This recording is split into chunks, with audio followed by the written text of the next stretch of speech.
Lolwe TV wakelo ni chenro mar Osemoke.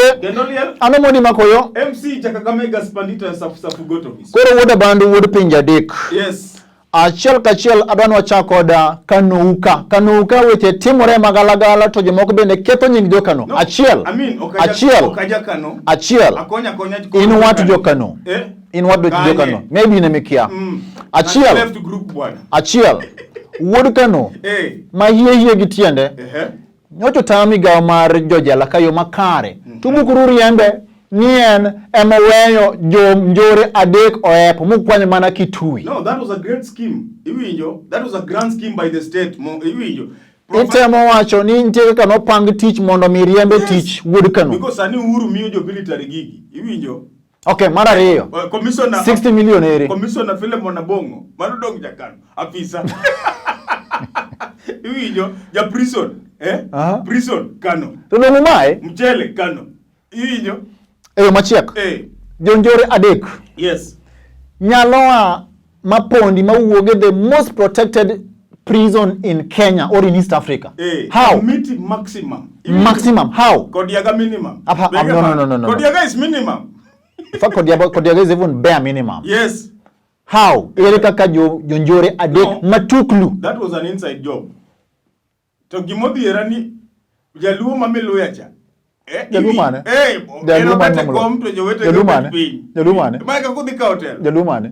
Among the terrorists jadek. Tongi jamatungu kani. Macha magi jolumo lal. Jomatungu magi jolumo lal bwana. Koro 60 million ransom. 60 million. Ransom koso. Nen ransom.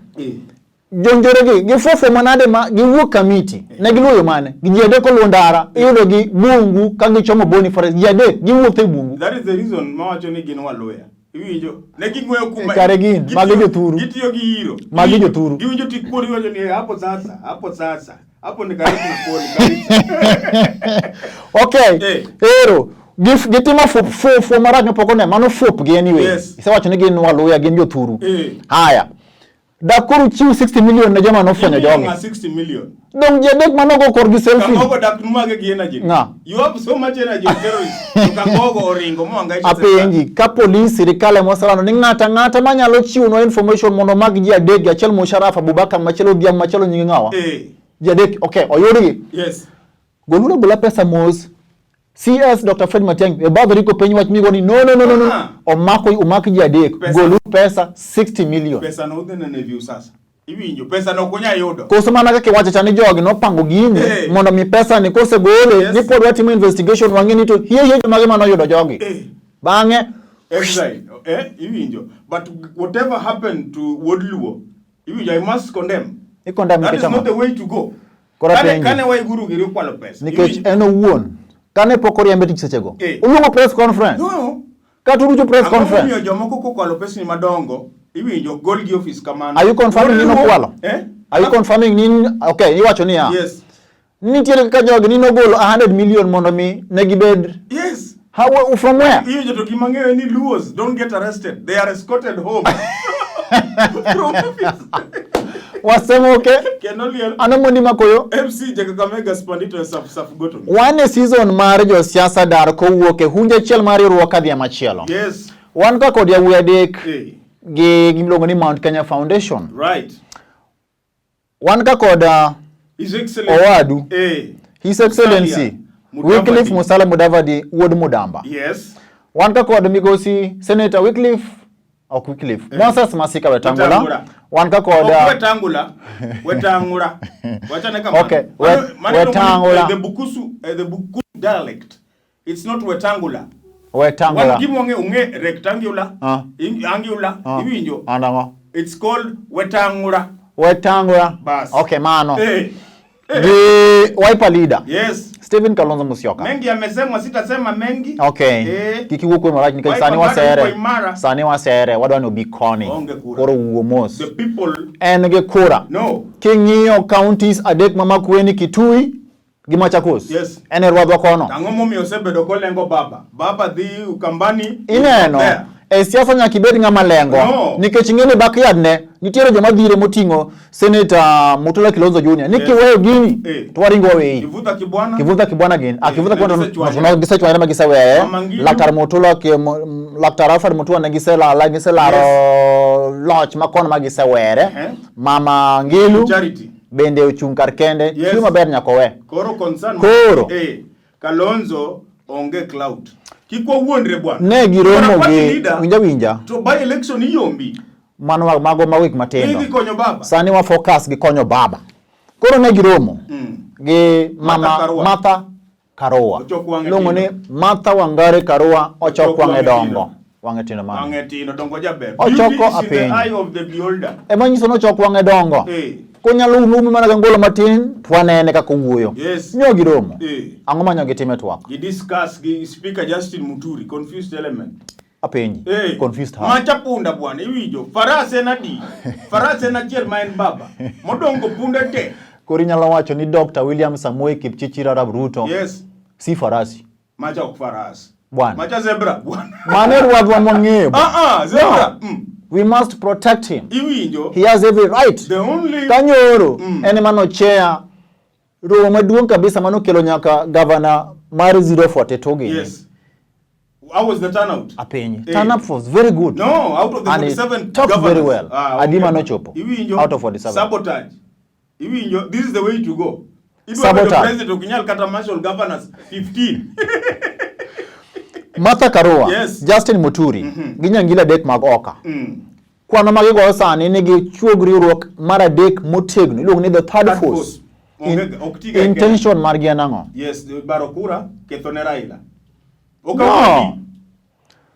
anapogora kodi kanyo intention mar jogi bedo ni gin third force ginyalo bedo gi bargaining power mondo mi gibedo kuma sachiel gi jakom ni jakom what you nango mondo mi wadi nine number 2 chance mar bedo president gima ng'eyo focus manitie sani faras en achiel en baba iwinjo faras mar ariyo baba ni malo koro yo machiek wacho ni baba piem kende jogi dwa loso gini mondo wadhi round 2 because in any case ma jogi ochung kendgi nyaka ballot we are not going to get 50+1 iwinjo koro gitimo gini for bargaining kwa dhi round 2 baba bana gol 10 billion kai bana gini round 1 baba osekaw gini ken gi backing mar the third force nie and very sure ni intention mar gi en mondo mi gimany bargaining power baba doesn't need any backing baba osebedo ka yombo jogi ka gin ji ariyo mae kamuketho go gini ni baba osekaw gini to poko go kura kinyisunu ka kura be okugo kochopo sa kura be okugo wawere gi baba's votes are intact iwinjo baba osebedo ka yombo on his own baba is self made bwana iwinjo onid mana nini advance moro matini medo to machiek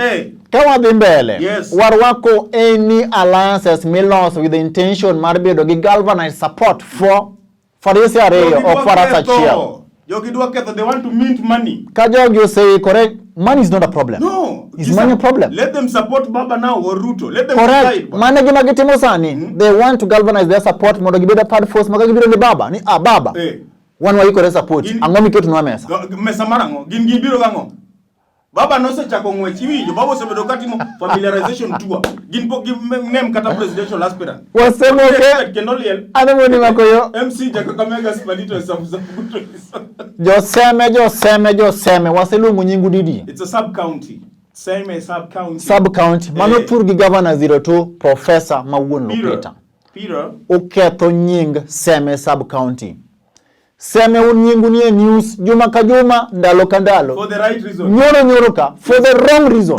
right kan tiere kizungu more the wrongest nyalo donjo kanyo nyoro ka japuonj mwalimu teacher ni bukore apenji bambo nyathi sikul ma jegni 16 oluonge ode oonge dhako mano jamiluma ko onge dhako nyiri mosetieko skul mang'eny gi mad sani dwara mondo mi kama luonge ni an chuor ng'ane ok imany mano bas aromo goto yien kate okay nyaka wa condemn gima no timre sema iwinjo teachers must be role models correct mara winjo ni assistant chief moro timre kango kanyo imagine that mara cases ging'eny mara nigi chamo je gitieko te giketho nying county giketho nying governor giketho nying Lupita iwinjo ko kamano be mano dong kanini wacho mano kanini akepo seme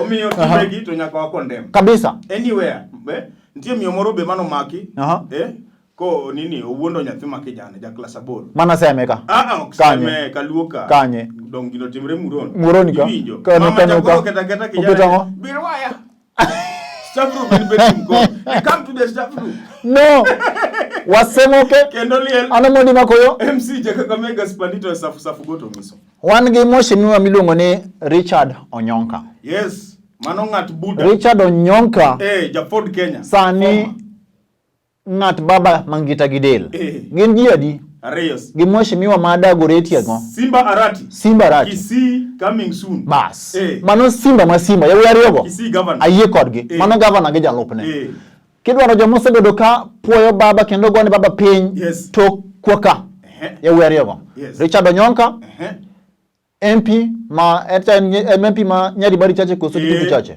ma gote this boy is very bad koro nyoro landa yanga ni koro were gi Ford Kenya yes ber kosok ber mano baba yudo plus oyidango plus yes okay baba needs such people mondo replace mheshimiwa Jakoyo the late iwinjo joma ne konyo baba joma ne chung tok baba kendo wuoyo gi chieng kufa dereva mano mheshimiwa Otieno Kajwang the late iwinjo atandi giriere atandi siko mana ni mandevu identification iwinjo no baba needs people manyalo wuoyo show me give me an example koro itamwacho namo itamwacho ni mheshimiwa Samuel atandi gimatimo ngene baba atandi kwa showcase itamwacho nao slaying bunge ya bia iwinjo what was your youthful Gideon Mungaro mheshimiwa Makabe no wacho no they go dwali baridi nyakasani mano mheshimiwa mane mheshimiwa mane dugi no wacho nango manifesto mare tam ne pokorumo samoro sani kokorwa gocho nikech sani no kaka dwale bagoge no konya go dwale bwana nikech ango wale jadago del sababu yote kor kicha king'iyo kadhod nam chumbi wan kod ng'ato ni Gideon Mungaro mago joma osebedo ka kiedo gi baba higni te sano duogo pacho mano dalili mane ngeni the prodigal dalili mane isesomo muma the prodigal son are coming back to roost home wacha kwa the West Pokot Governor Professor John Lonyangapuo kwando nying chama no met mokalo kup owacho ni en bende sano siro baba the great mathematician gin gi Asman Kamama gi Robert Pokosing Kosing nyo giluongo baba Azimio la West Pokot nyo giwe maber gozok maber Azimio la umoja mar baba Azimio la mama mar mama Eda Azimio la userati Professor Maxwell Ochengo udi kato gini gigongen koro kimi alliances gi kamano mora ga chiele alliances giduto te baba no the West Pokot no gonyo koso no kogonyo baba sani baba no wito thuol chon baba sani gonyo 500,000 mocho nimetoa ama sijatoa sina pesa nasema sina pesa ogeta hili 500,000 baba sani golo pinyo sadi kata kamano wakitoa tunatoa ber to bernde kata ngano siasa makuru nego beni waloke pachwa wawere kodi siasa mar keto mbele wach gonyo ni udhi ketho gini ngama gonyo ji udhi ketho gini yeni baba appreciate I told you the Luos don't bribe they do what they appreciate people iwinjo mama ni wa mapori mama dhi nyopi ngama bribe ji wange so it was gonyoring people am appreciating people no he was appreciating your West Pokot usebedo kukende uchunge chieng kawe urugi moro made urusoda wacho ngana ngoli ndio makmana ni ngama gonyo ji to wangero where does he get the money mheshimiwa Ruto to nyocho wacho kwa peni atimano ni no me I've not been campaigning mheshimiwa William Samuel Ruto is empowering the people is empowering Opamo is empowering your boda is empowering your abedo riambo kotit match wacho ni whatever I've been doing nimekuwa nikiuza policy ya serikali campaign kiwacho no riambo kotit to baba mto wacho nango baba golo 6,000 manumiria apenyi baba campaign familiarization there's a difference between campaigning and familiarizing yourself kor baba is familiarizing familiarize himself again kucha ku campaign pokola Osemoke anemoni magoyo MC Kakamega Spandito safu goto miso Waridore County ma Homa Bay kapo kwa the county ma Homa Bay some colleagues wawere gi Sonko Lex Mwande mano obiro tiyo godo twak wa Osemoke iluongo ni the recording artist sani ngeni ka Sonko goni siemo tanga ahinya run my friend run and the only recording artist I know in Luo Nyanza Angelus Nyapanya chieng kabase jobondo wach bondo wasebedo ko wuoyo kadhi gi duogo igni jobondo sub county mokwongo nyocho kwalo diek 14 gi probox ang'o muketho nying probox we generalize jobondo jo sak maloto not sakwa am particular not sakwa kinyawacho sakwa bwana bengeni baba asakwa dogi ketho nying baba ko wak we ketho nying baba apenji uketho nying baba uketho nying dala gi baba uketho nying bondo mangema machaja kan jadak machok jadak mabiro gi probox manyien to gonyo diek e loch diek 14 isena no jaluma riembo probox swali isena no jaluma riembo wangeni probox itingo chiemo ka ji dhie Luo festival ndio kora kani chiemo ni mabiro gi mabondo gitere Luo festival or what? I'm not profiling anybody no. But I know only that Luos drive big cars and when they drive probox mano is for delivering food full stop bottom line koro jo bondo wach mar kuo mar diek were urgo uru kabisa utieko jodongo gi de mopidho diek Saturday Luo festival ngeni osekalo nyocha wang'eyo gigo mane wadhi yango kuno bwana udhi yango kendo diel mokwal mit nulal gi gwen mag doctor oburo genga wiwe poko wi gwen go nitie sugoi okawuoni gwen ni sigoi okay tong mar go wach kirwako helmet sani koro chako bukoru miyo moro ma jigna 19 owango chwore ma jalupo gi nyuka maliet why apenji otima ngo domestic violence kata ka jaudi noko okoso ni chwanyruok mag udi gi ndio okinyal wango wuono paru pin password mari pin number mari gi nyuka maliet where on earth makosa we must condemn mano nyaka condemn mano miluongo ni violence against men ok ni pile kapile ni kadi chuo moro timo gima watini violence against women ni makoro wawenderi violence and violence wa condemn kabisa in the strongest term ngoa possible Wadi county ma Maber. Yes, the great county of Homa Bay. The great county of Homa Bay. Umuladharu. Turugi Akuba. His Excellency. Sirikal matiyo. Or the Makueni showcase each. Apenji.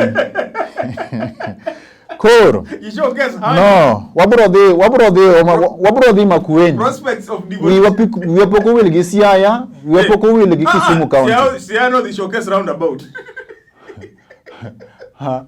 Mano disclaimer. Anoka wacho. Do Siaya. Kuchiko ngani tuchoma chama ngani tero. Kisumu nabukore ni odhi showcase ngo Kabros. Kisumu tried. Swali. Yeah, Kisumu tried. Kabros. Yes. Okay, we shall revisit. Achievements was set. We shall revisit. Ni sama county makitui loso bata manyithino dhi go school. Sama county makitui loso wine. Yes. Maloso gi niang. Sama county makitui loso na mor kich. Sama county makitui loso na yogurt. To ni Kabros. Hyacinth. Iwinjo Hyacinth. Okay, we shall revisit. Koro Homa Bay County. Nyocho buko runu golo commissioner. Yes. Gladys Wanga Nyasona, Nyawangaya. Chamandwa. Mar party. Yes. Na mano mi utakono. Barua dong no wuok. No wuok kanye. Uladru dong na. Barua no wuok kanye. Udondru uladru. Apenji. You are going to be disqualified. Ineno gi Raila ni kumwachomeni bang tariko chiko. Sani okwadware oyuma igini. An gima mora. SG. Wadu. Edwin Sifuna. Gi Catherine Moma chairman of elections board. Yes, no nullify gima no time timo Homa Bay County.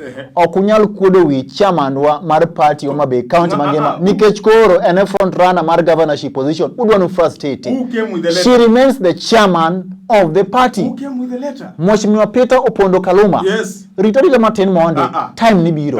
Kata kamano Kaluma tano tena. Tano tena ma. Ai Kaluma konyo wabana. Kaluma should even go for nini. Anyego ni wacho. Kaluma for senate. Bill manyocho kel eod bura no puodhe ndeyo. Kendo neno jama koro sani puoe. Kaluma for governor. Mage jama ka responsibility. Kaluma for minister Africa. Niko miyo nyarwegi ich mage nyuolo nyathi. Kaluma infrastructure Africa. Hiyo. Kaluma bano kao namba kawuoni. Okaona namba. Okaona namba. Legislation in bunge bunge. Bunge waninga.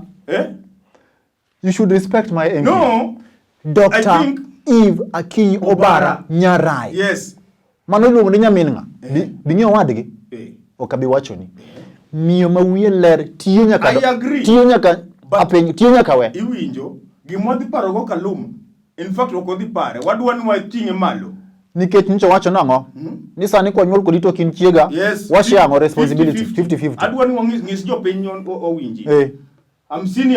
Onge ni dhako dwa nyombi, ichulo fee, ipidho nyathi, to kine nyathi, to responsibility nusu. Kaluma madhoda epina.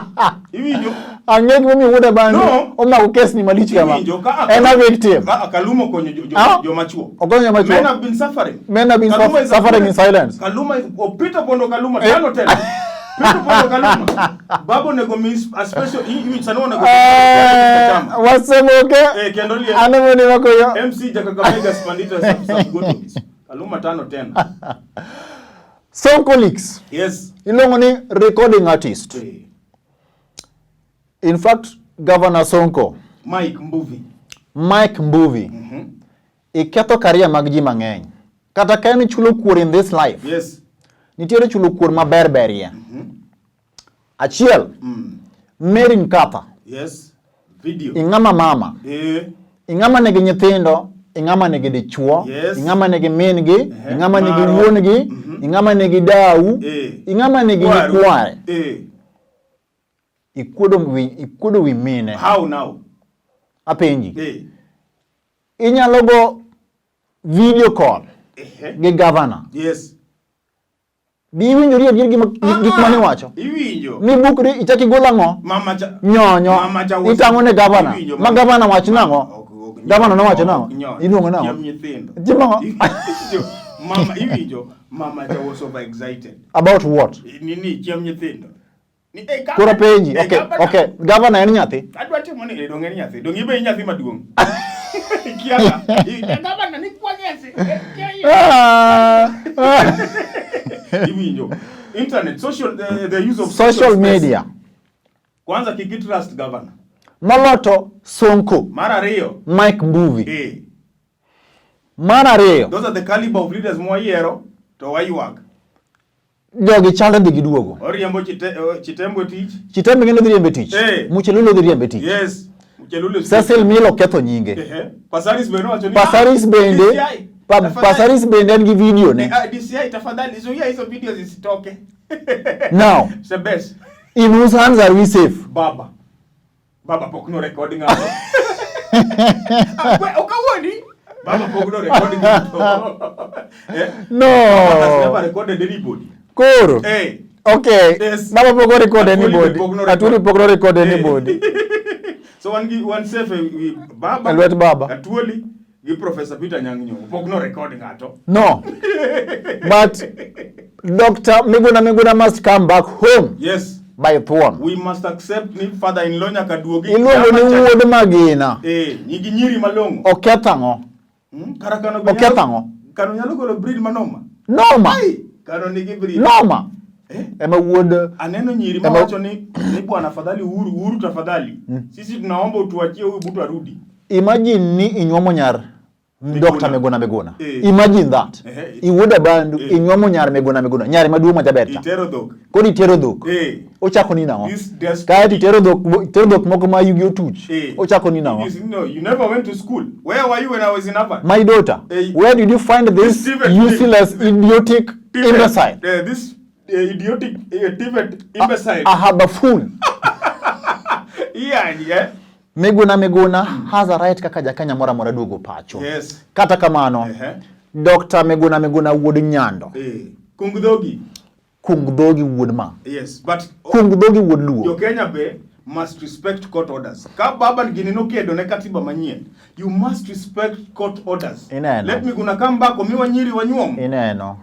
Court orders gin court orders mana kaka en no. Yes. Ka court orders no. Ne ogol chik mondo migosi George Kinoti. Tere committee. Wenyiero. Ochako the committee hao. Apenji. Oketho chik odagi duoko ne Wanjigi sword. Bunde. Bunde. The reason why Kinoti otamre duoko bunde. Wanjigi poko miyo joluo sword. Kogola sword kama. Timi ya bunde. Koro golo sword angoto Dr. Buro Genga no benose golo book. Eto book mogolo chema koro ketho gini, di ketho gini mbele ka. Kender kaman. Donga apenji. Book di usore. Ondiko nyaka wach gwen. Biwinjo nyaka wach gwen mondike ochako ndiko wach jakom. Ni kaka ne gidhi school from Rwatha Chieng glass. Ok ketho gini. Bwana. No. Graduate Apenji. Ni somo gima nondiko. Book no poka somo, ana somo Miguna. Koro Miguna kung dhogi wuod luo kido duogo dala wang'eni ni wuod luo in wuod Kenya gi tiende wuod Kano. Come back home, yes. Viva. Despot. Kung dhogi, you are despotic. Stop abusing baba. Yes. Stop abusing ndugu yake mdogo. You are also a con man. You are a bigger con man. Osemoke. Ane mwedi makoyo. MC Jakakamega Spandito safu.